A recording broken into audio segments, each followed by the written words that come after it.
Hello everyone, आज के इस वीडियो में आप सभी का बहुत बहुत स्वागत है। और यहाँ पर जितने भी परीक्षार्थी हैं मैं आप सभी को कहूँगी कि प्लीज़ ध्यान से इस वीडियो को देखिएगा, क्योंकि ये जो विकारी अविकारी शब्द होते हैं, विकारी अविकारी अर्थात संज्ञा, सर्वनाम, क्रिया, विशेषण, अव्यय, ये जितने भी विषय हैं ये किसी भी परीक्षा के लिए बहुत महत्वपूर्ण है। और जब मैं कहती हूँ कि किसी भी परीक्षा अर्थात सी टेट हो, झारखंड टेट हो, बीपीएससी हो, केवीएस हो, DSSB हो, MP टेट हो, मतलब उत्तराखंड टेट हो, आपका कोई भी पेपर, और सिर्फ ये तो टीचिंग वाले एग्जाम्स हैं, आपका ऐसा कोई भी पेपर होता है जैसे कि नायब तहसीलदार का, पुलिस कांस्टेबल का, जिसमें कि हिंदी व्याकरण आती है, विकारी अविकारी शब्द सबसे महत्वपूर्ण होते हैं।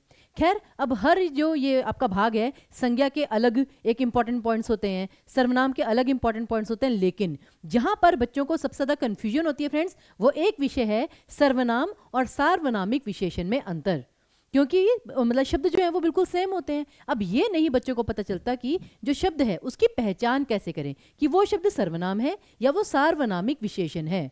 और ये सार्वनामिक विशेषण को संकेतवाचक विशेषण भी कहा जाता है, क्योंकि ये ऐसे सर्वनाम होते हैं जो कि संज्ञा के साथ प्रयुक्त होते हैं और उस संज्ञा की ओर संकेत करते हैं। तो जैसे अगर मैं शॉर्ट में परिभाषा आपको बताऊं कि संज्ञा के स्थान पर जो प्रयुक्त हो वो सर्वनाम कहलाता है। ये सर्वनाम की परिभाषा है कि भाई संज्ञा नाउन है, जो आपका सर्वनाम है वो प्रोनाउन, यानी किसी भी संज्ञा के स्थान पे जो प्रयुक्त हो, संज्ञा को जो रिप्लेस करे वो आपका सर्वनाम है।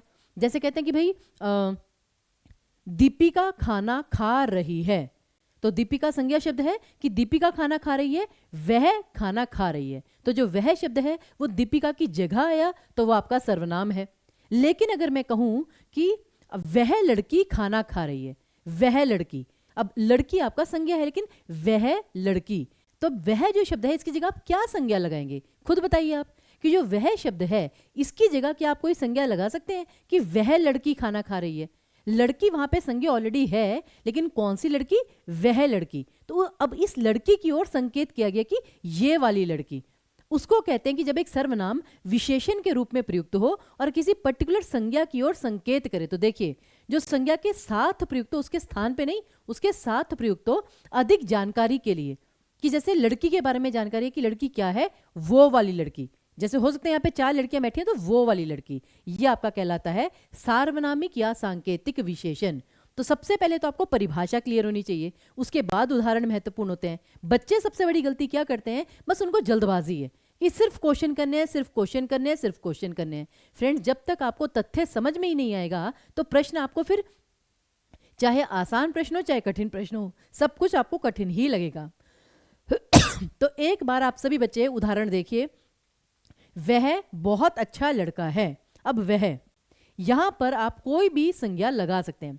वह बहुत अच्छा लड़का है, मोहन बहुत अच्छा लड़का है, राघव बहुत अच्छा लड़का है, तो वह की जगह संज्ञा प्रयुक्त हो गया तो ये आपका सर्वनाम है। इसी ने मेरा दिल तोड़ा है। अब इसी ने, ये जो इसी शब्द है इसकी जगह कुछ भी आप लगा लीजिए, कि आपका रमा ने मेरा दिल तोड़ा है, श्याम ने मेरा दिल तोड़ा है, तो इसी शब्द की जगह आप कोई भी संज्ञा लगा सकते हैं। और दोबारा आगे है, उसे आज बहुत भूख लगी है।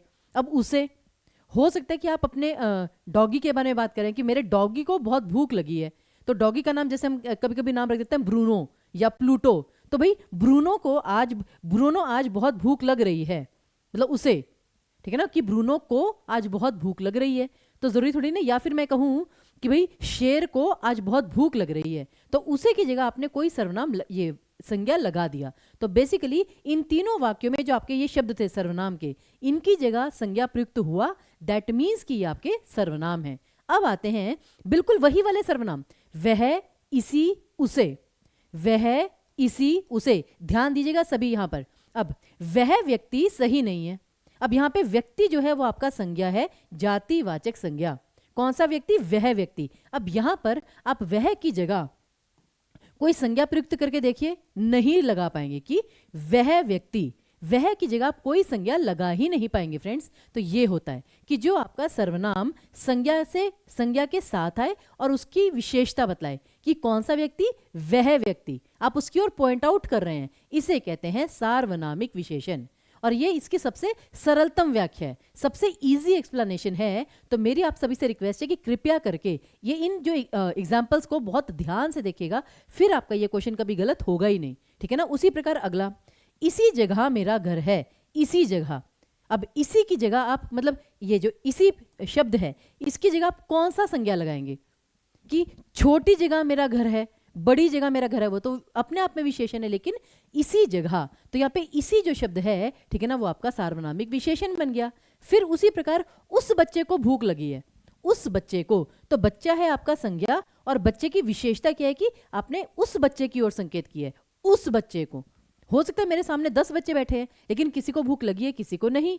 तो मेन अंतर यही है कि जहां पे जो सर्वनाम है वो संज्ञा को रिप्लेस करने के लिए किया गया है तब वो सर्वनाम है, अगर वो संज्ञा के साथ प्रयुक्त हुआ है उसकी विशेषता बतलाने के लिए, ठीक है ना, उसकी ओर पॉइंट आउट करने के लिए, तो वो आपका सार्वनामिक विशेषण बन जाता है। बस यही आपका सबसे मुख्य अंतर है। और मेरी आपसे रिक्वेस्ट है कम से कम इन उदाहरणों को 10-12 बार पढ़िए और उसके बाद एक छोटा सा काम करके जाइएगा कि कमेंट बॉक्स में, ठीक है ना, कृपया करके एक एक वाक्य, ठीक है ना, एक ही सर्वनाम से, ठीक है ना, जो सर्वनाम भी बने और फिर बाद में दूसरे वाक्य में वो सार्वनामिक विशेषण भी बने, ऐसे 2-2 वाक्य सभी जितने भी परीक्षार्थी यहाँ पर देख रहे हैं वो कमेंट बॉक्स में लिख कर जाएंगे और मैं पर्सनली उस पर कमेंट करूंगी कि ये सही है या गलत और इसका सही क्या हो सकता था। तो प्लीज मेरी आपसे रिक्वेस्ट है, ये जो आपको छोटे छोटे असाइनमेंट्स दिए जाते हैं ये आपकी प्रैक्टिस के लिए, आपकी असेसमेंट के लिए बहुत महत्वपूर्ण है, इनको थोड़ा सीरियसली लीजिए।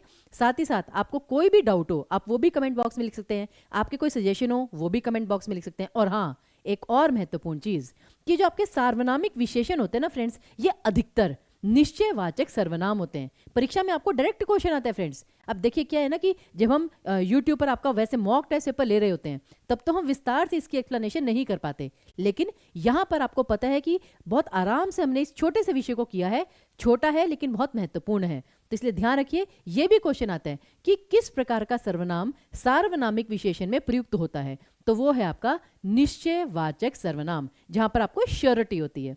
आई होप कि ये जो विषय है अब आपको क्लियर हो गया होगा। नहीं क्लियर हो तो एक बार दोबारा से ये वीडियो देखिए, मैं आपको गारंटी देती हूँ इसमें आपको फिर कभी समस्या नहीं आएगी।